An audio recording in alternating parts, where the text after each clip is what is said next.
নমস্কার বন্ধুরা, আমি উপমা এবং আমার চ্যানেল এক্সপ্লোর উইথ উপমাতে সবাইকে আবারও স্বাগত।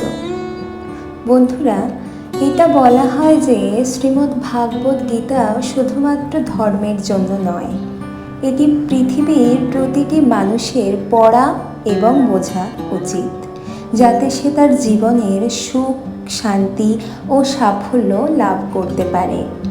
ভগবদ্গীতায় মোট 18টি অধ্যায় রয়েছে এবং এই 18টি অধ্যায়ে মোট 700টি শ্লোক রয়েছে, যা সবার জন্য পড়া একটু কঠিন হয়ে পড়ে। সেই কারণেই আজকের খুব বিশেষ এই ভিডিওতে আমরা শ্রীমদ্ ভগবদ্গীতার 101টি অমৃত কথা বলতে চলেছি, যেটি জানলে আপনি ভগবদ্গীতার প্রকৃত অর্থ বুঝতে পারবেন।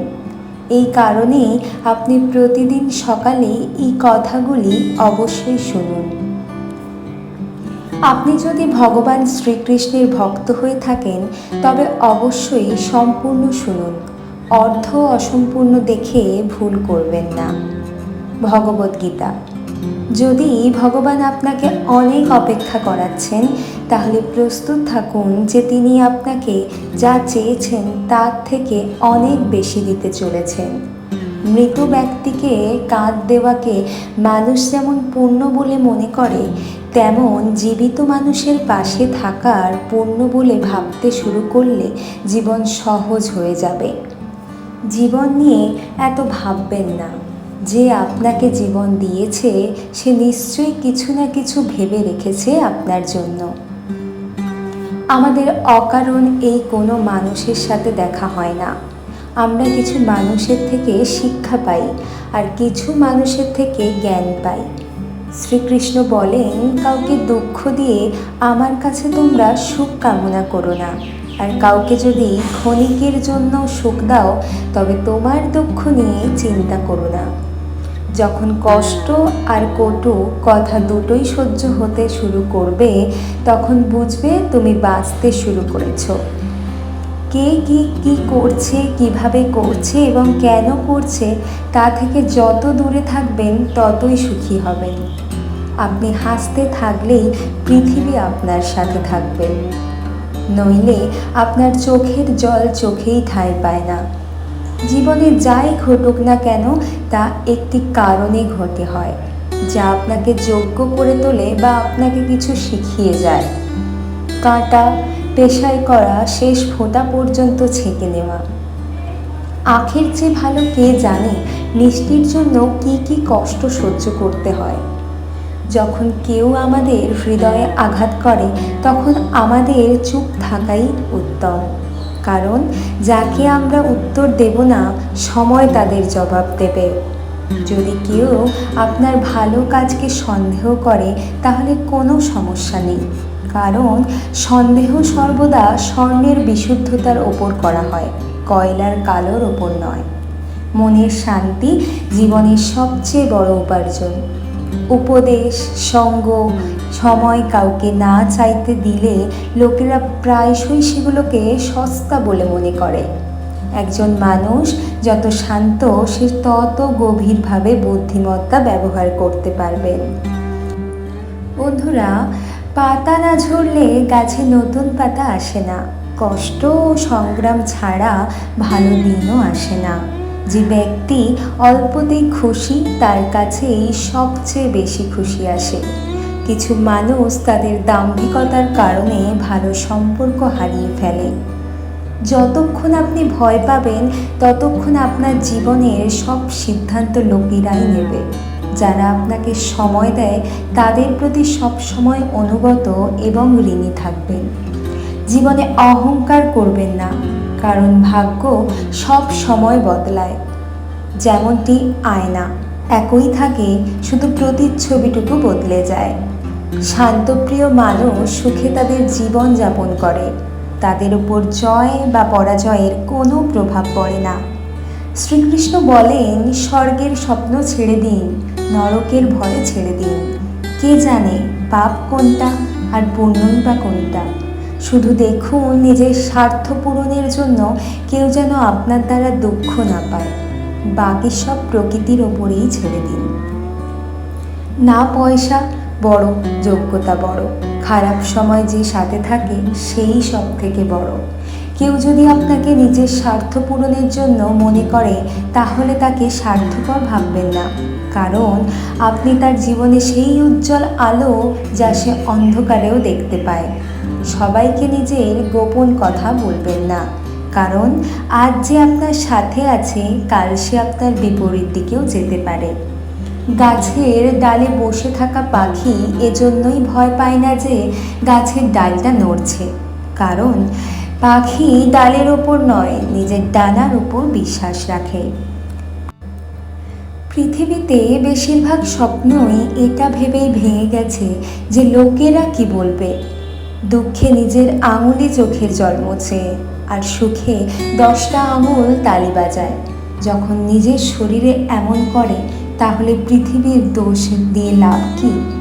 একটা কথা সর্বদা মনে রাখবেন, সুখে সবাই পাশে থাকবে, কিন্তু দুঃখে শুধু ভগবানই পাশে থাকবে। পরিশ্রম করছেন কিন্তু ফল পাচ্ছেন না, মনে রাখবেন যখন তিনি ফল দেওয়া শুরু করবেন তখন তা সামলাতে পারবেন না। তাই এটা ভেবেই পরিশ্রম করে যান, অন্ধ, বধির, বোবা হয়ে আপনাকে লক্ষ্যে মনোনিবেশ করতে হবে। এখানে অনেক বেকার মানুষ আছে যারা নিজেও কিছু করবে না এবং তাদের মনোবলও ভেঙে দেবে। সামান্য কিছুতেই মানুষ আপনাকে ছেড়ে চলে যায়, কিন্তু ঈশ্বর আপনাকে সামান্য প্রার্থনায় কাছে টেনে নেয়। নিজের কর্মকে ভয় করো, ভগবানকে নয়। ভগবান ক্ষমা করে কিন্তু তোমার কর্ম নয়, এটাই অপরিবর্তনীয় সত্য। যেমন একটি বাছুর তার মাকে 100টি গরুর মাঝে খুঁজে নিতে পারে, একইভাবে কর্ম তার কর্তা খুঁজে নিতে পারে। আজ না হলে কাল সে তার কর্তা খুঁজে নেবে। যদি আপনার উদ্দেশ্য পরিষ্কার হয় এবং উদ্দেশ্য সঠিক হয় তবে অবশ্যই ঈশ্বরও আপনাকে কোনো না কোনোভাবেই সাহায্য করবেন। আপনি জীবনে যত বেশি শান্ত থাকবেন তাহলে আপনার সর্বদা শক্তিশালী হবেন, কারণ লোহা তখনই শক্তিশালী হয় যখন ওটি ঠান্ডা থাকে। ভগবান শ্রীকৃষ্ণ বলেন যে মানুষের মধ্যে জ্ঞানের অভাব ও ভগবানের প্রতি শ্রদ্ধা থাকে না, সে মানুষ কখনোই জীবনে আনন্দ এবং সফলতা প্রাপ্ত করতে পারবে না। মায়া বিনাশের কারণ, মানুষের দুঃখের প্রধান কারণ হচ্ছে গিয়ে মায়া। যে যত বেশি মায়া করবে সে তত বেশি কষ্ট ভোগ করবে। অনুশোচনা অতীত বদলাতে পারে না, আর চিন্তা ভবিষ্যৎ ঠিক করতে পারে না। তাই বর্তমানের আনন্দ নেওয়াই জীবনের আসল সুখ। শ্রীকৃষ্ণ বলেন, তোমার পাশে থাকে তুমি তার পাশে থাকো, যে তোমার সাথে প্রতারণা করেছে তুমি তাকে ছেড়ে দাও। যেখানে আপনার সম্মান নেই সেখানে যাওয়া উচিত নয়, অন্যথায় লোকেরা আপনাকে বোকা এবং দুর্বল মনে করবে। যেখানে বৃষ্টি হয় না সেখানে ফসল নষ্ট হয়ে যায়, আর যেখানে সংসার নেই সেখানে বংশও নষ্ট হয়ে যায়। যারা বলেন আমার কাছে সময় নেই, আসলে তার প্রিয় মানুষের তালিকায় আপনার নামটি নেই। মধুর কথা বলো, কারণ যদি কথা আপনাকে ফেরত নিতে হয় তাহলে যেন তেতো না লাগে। নিজের আত্মসম্মান রাখা উচিত, না হলে লোক আপনাকে যেখানে অধিকার দেখাবে সেখানে শুধু আপনারই অধিকার। যতক্ষণ না আপনি নিজের কাছে হেরে যাচ্ছেন ততক্ষণ আপনাকে পৃথিবীর কেউ হারাতে পারবে না। দুর্বল তুমি নয়, তোমার সময়, আর সময় সবারই বদলায়। তুমি শুধু নিজের কর্ম করে যাও। যে কখনো সংকট দেখেনি সে কখনো তার নিজের শক্তি অনুভব করতে পারবে না। যে অন্যের কষ্ট বুঝতে পারে, যার জন্য দয়া আছে, যাদের মনে ভালো, তাদের জন্মগ্রহণ করতে হয় না।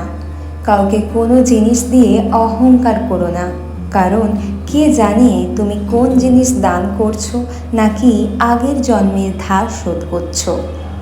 অহংকার মানুষের বংশ, বৈভব ও প্রতিষ্ঠা তিনি চলে যায়। বিশ্বাস যদি না হয় তাহলে রাবণ, কৌরব ও কংসকে দেখো। কাউকে বিশ্বাস করতে হয় এবং সে বিশ্বাসের মর্যাদা রাখতে হয় এবং বিশ্বাস যদি করতে হয় তাহলে তার কথার ওপর না, তার স্বভাবের ওপর নজর দাও। গরিব থাকলে কেউ পাত্তা দেবে না, পরিশ্রম করলে সবাই হাসবে এবং সফল হলে সবাই হিংসা করবে। তাই আপনি নিজ কর্ম করে যান। জীবনে একটি হিসাবে ফিরে গিয়ে সংশোধন করা যায় না। তাই আজই উন্নতি করুন এবং পুরনো জিনিসগুলিকে অভিজ্ঞতা হিসেবে ব্যবহার করুন। যে জীবনে উদ্যম, লক্ষ্য ও শৃঙ্খলা নেই তাকে জীবন বলা হয় না, তাকে বলা হয় নষ্ট জীবন। কখনো কখনো আপনি কিছু ভুল না করেই খারাপ হয়ে যান, কারণ লোকেরা আপনাকে দিয়ে যা করাতে চায় আপনি তা করেন না। তাই যে ব্যক্তির হৃদয়ে সত্যিকারের মানবতা রয়েছে তার চিন্তা সর্বদাই থাকবে যে আমি যে যন্ত্রণা ভোগ করেছি তা যেন কেউ ভোগ না করে, আর আমি যা সুখ পেয়েছি তা যেন সবাই পায়। যেরকম মানুষ তার পুরনো বস্ত্রকে ত্যাগ করে নতুন বস্ত্র পরিধান করে, ঠিক সেই রকম আত্মা নিজের পুরনো শরীর ত্যাগ করে নতুন শরীর ধারণ করে। এটাই প্রকৃতির নিয়ম। এই সত্য স্বীকার করে ভয়মুক্ত হয়ে জীবনযাপন করা উচিত। গুণী ব্যক্তি মৃত্যুর শোক কখনোই পালন করেন না, যারা বেঁচে আছে তাদেরও শোক করেন না, কারণ তিনি জানেন যে মারা গেছে সে আবার জন্মগ্রহণ করবে, আর যে বেঁচে আছে সে একদিন অবশ্যই মারা যাবে। কর্মই সবচেয়ে বড় ধর্ম। ভগবান শ্রীকৃষ্ণ গীতায় অর্জুনকে উপদেশ দিয়ে বললেন, মানুষ কর্ম করার জন্যই জন্মগ্রহণ করেছে, আর কর্ম না করলে কেউ থাকতে পারবে না। মানুষকে পরিণামের চিন্তা না করে নিজের কর্তব্য পালন করা উচিত। সব সময় ভালো কর্ম করা উচিত, কারণ কর্ম এমন একটি ফসল যা মানুষকে কোনো না কোনো দিন কাটতেই হবে। যা হয়ে গেছে তা ভালোর জন্যই হয়েছে, যা হচ্ছে তা ভালোর জন্যই হচ্ছে, আর যা হবে সেটাও ভালোর জন্যই হবে। তুমি অতীতের অনুশোচনা করো না এবং ভবিষ্যতের চিন্তা করো না, বর্তমানে চলো। তোমার কি হারিয়েছে যে তুমি কাঁদছো? তুমি কি এনেছিলে যা হারিয়ে গেছে? তুমি কি সৃষ্টি করেছো যা নষ্ট হয়ে গেছে? না তুমি কিছু সঙ্গ করে এনেছো কিন্তু তুমি সঙ্গে নিয়ে যেতে পারবে? তুমি খালি হাতেই এসেছো, খালি হাতেই যাবে। যা আজ তোমার আছে তা কালকে অন্য কারোর ছিল, পরশু তা অন্য কারোর হয়ে যাবে। তুমি যেটা নিজের ভেবে মগ্ন হয়ে আছো, এই প্রসন্নতাই তোমার দুঃখের কারণ হবে। পরিবর্তনই সংসারের নিয়ম। যাকে তুমি মৃত্যু ভাবছো সেটাই হচ্ছে আসল জীবন। এক মুহূর্তে তুমি কোটি লোকের স্বামী হয়ে যেতে পারো, এক মুহূর্তে তুমি দরিদ্র হয়ে যেতে পারো। তোমার, আমার, ছোট বড়, আপন পর মন থেকে মুছে দাও, তাহলে তুমি সবার আর সবাই তোমার হবে। এই শরীর তোমার নয়, তুমিও এই শরীরের নয়। এই শরীর পৃথিবীর জল, অগ্নি, বায়ু, আকাশ দ্বারা সৃষ্ট, আর এগুলোতেই মিশে যাবে, কিন্তু আত্মা স্থির। তাহলে তুমি কে? তুমি নিজেকে ভগবানের ওপর ছেড়ে দাও। তোমার জন্য এটাই সর্বোত্তম উপায় যে ওনার সমর্থন পেয়ে যায়, যে ভয়, চিন্তা এবং শোক থেকে দূর আর মুক্তি হয়ে যায়। শ্রীকৃষ্ণ বলেন, আমি সবের শুরু, আমি শুরুর আগে ছিলাম, আর সব শেষ হওয়ার পরেও আমিই থাকব। সবই আমার মধ্যে, আর আমি সবার মধ্যে। এই পৃথিবী, চন্দ্রমা, সূর্য, মাটি, বায়ু, জল সবই আমি বানিয়েছি। আমি ভগবান, আমি শয়তান, আমি রাক্ষস, অসুর এবং মানুষ বানিয়েছি। আমি ব্রহ্মা, আমি বিষ্ণু, আমি মহেশ্বর। আমি পৃথিবীর মধুর সুগন্ধ, আমি অগ্নির উষ্ণতা, সব জীবিত প্রাণীর জীবন ও সন্ন্যাসীদের আত্মসংযম আমি সবার পালন করি, আর আমি সবের বিনাশ করি। আমি পৃথিবীর সমস্ত প্রাণীদেরই জানি, কিন্তু বাস্তবে আমাকে কেউ জানে না। তুমি আজ যে কর্ম করছো, আগামীকাল তুমি তার ফল অবশ্যই পাবে। এবং আজ তোমার কাছে যা আছে তা তোমার অতীতে করা কর্মের ফলের জন্যই। মানুষের কর্ম যেমন হয় তেমনি সে ফল পায়। তোমার শুধুমাত্র কর্ম করার অধিকার আছে, কিন্তু কর্মের ফলের প্রতি তোমার অধিকার নেই। নিজেকে কর্মের ফলের কারণ মনে করো না।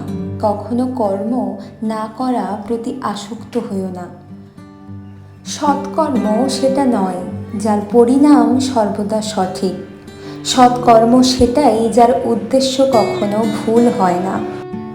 পৃথিবীতে কোনো মানুষই সর্বগুণ সম্পন্ন হয় না, তাই কিছু ত্রুটি উপেক্ষা করে সম্পর্ক বজায় রাখুন।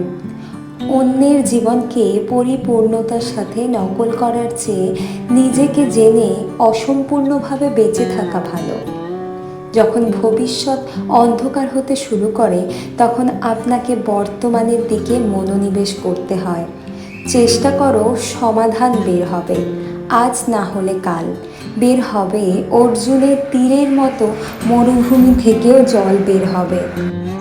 জীবনের সবচেয়ে বড় ভুল সেটাই যেটা থেকে আমরা কিছুই শিখি না।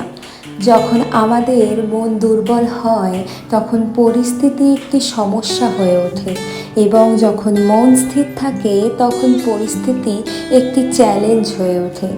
একজন মানুষের মনুষ্যত্ব তখনই ধ্বংস হয়ে যায় যখন সে অন্যের দুঃখে হাসতে শুরু করে, এবং যখন আমাদের মন শক্তিশালী হয় তখন পরিস্থিতির সুযোগ হয়ে যায়। কষ্ট আপনাকে শক্তিশালী করে তোলে, ভয় আপনাকে সাহসী করে তোলে, আর অভিজ্ঞতা আপনাকে শিক্ষা দেয়। যেদিন আমরা বুঝব অন্যের ভুল নয়, শুধু তার চিন্তাধারা আমাদের থেকে আলাদা, সেদিন জীবন থেকে সব দুঃখ কষ্ট দূর হয়ে যাবে।